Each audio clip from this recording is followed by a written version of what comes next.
안녕하세요. 사기꾼 헌터입니다. 오늘은 사기 피해로 생긴 빚으로 힘들어하시는 분들을 위한 영상을 준비했습니다. 사기 피해가 아니더라도 사업이나 학자금 대출, 개인 채무 등 빚으로 고통을 겪고 계신 모든 분들을 위한 영상이기도 하니까요. 꼭 끝까지 시청하셔서 도움을 얻으셨으면 좋겠습니다. 참고로 이건 과거에 사기 빚으로 고초를 겪었었던 저희 찐 경험담에서 나온 노하우라는 점을 참고해주세요. 일단 설명하기에 앞서 제 경험담을 먼저 말씀드리자면, 저는 2009년과 2013년 정말로 친했던 지인에게 사기를 당했습니다.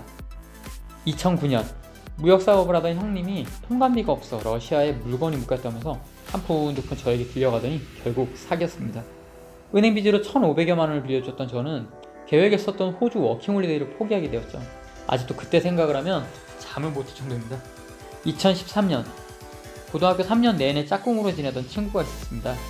성인이 되어 친구는 고향에서 휴대폰 매장을 열었고 저는 고향에 갈 때마다 자주 놀러 가기도 했었는데, 친구는 결혼도 했고 곧 둘째까지 태어나는 상황이라 실적이 필요하다면서 제 명의로 휴대폰 2개만 개설하면 안 되겠냐고 하더라고요. 물론 바로 해지하겠다면서요. 흔쾌히 그러라고 했었는데 어느 날 제 앞으로 연체된 단말기 대금과 요금이 자그마치 500만 원 가까이 되는 것을 알게 되었습니다.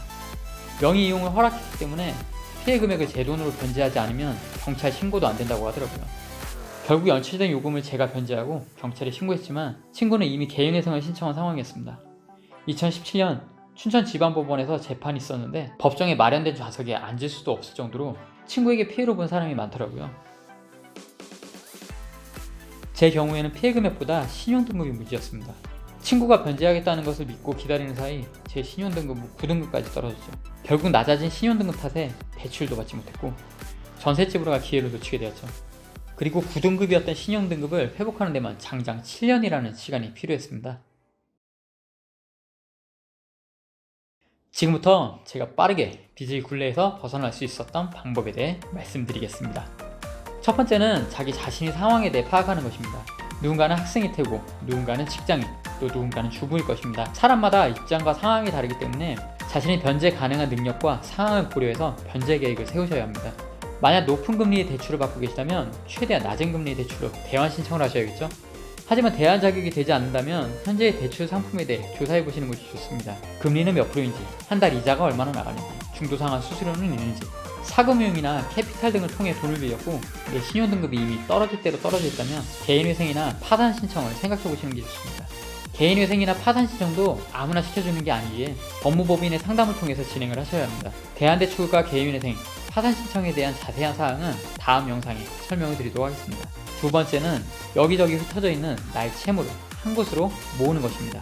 돈을 모으는 방법 중에 통장 쪼개기라고 많이들 들어보셨을 겁니다. 생활비, 경조사비, 외식, 쇼핑 등 통장을 최대한 세밀하게 쪼개서 계획된 소비를 할 수 있게끔 하는 것이 바로 통장 쪼개기인데요. 채무를 갚는 방식은 돈을 모으는 방식과 정반대입니다. 나의 채무를 최대한 하나로 합쳐야 한다는 겁니다.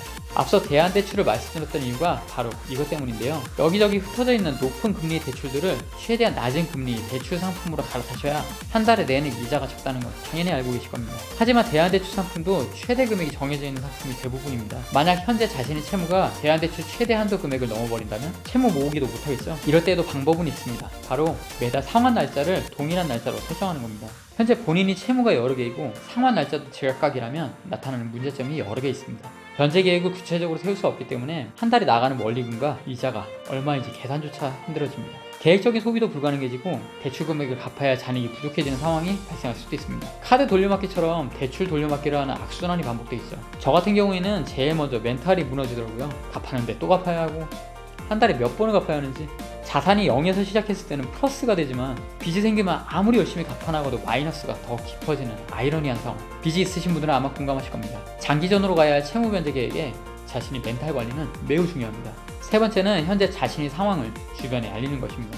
아니 자랑도 아닌데 주변에 알려서 뭐하게 라는 생각이 드시죠? 하지만 이 과정은 매우 중요합니다. 혼자서 끙끙 앓다 보면 객관적인 판단조차 제대로 하지 못하고 올바른 채무 변제 계획을 세울 수 없을 때가 많습니다. 금전적으로 해결은 못하더라도 주변에 고민을 털어놓는 것만으로도 심적 위안이 될 때가 많이 있죠. 슬픔을 나누면 반이 되고 기쁨을 나누면 배가 된다는 옛말도 있듯이요.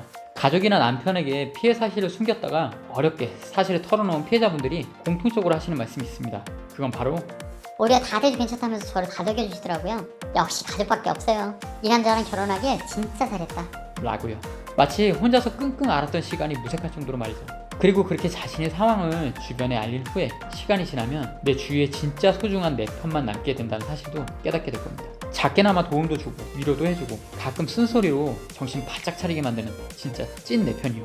마지막으로 네 번째는 바로 욜로 생활 금지입니다. 매달 상환기일이 다가올 때마다 드는 생각이 있죠. 와, 내가 한 푼이라도 써보기라도 했으면 하는 마음이요. 저도 그랬었습니다. 돈을 모으려는 의지가 완전히 바닥나 버리고 말았었죠. 사기당해 있는 것보다 써버리는 게 나아 라는 생각으로 채무를 변제한 이후에 내가 번 돈을 흥청망청 써버렸었죠. 다시는 사기에 당하지 않겠다 라는 마인드로 금융공부를 시작하는 계기로 바꿨어야 했는데 말이죠. 빚은 빨리 갚아냈지만 이 나이가 될 때까지 돈을 모으는 데는 실패했습니다. 지금은 조금이나마 깨달음 비슷한 걸 얻게 되어서 책도 보고 유튜브 영상을 보면서 금융지식을 쌓아가고 있지만 늦은 감이 있는 것 같아 항상 후회하고 있답니다. 이 영상을 보시는 분들은 저와 같은 과오를 저지르지 않게 하기 위해 드리는 말씀입니다.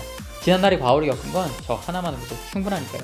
그리고 혹시나 제가 이 영상에서 다루지 못한 본인만의 채무를 다루는 노하우가 있다면 댓글로 알려주시기 바랍니다. 빚으로 힘들어하시는 모든 분들이 빚의 굴레에서 벗어나는 순간까지 사이코넌트가 여러분과 함께하겠습니다. 구독, 좋아요, 사이코넌트 포에버.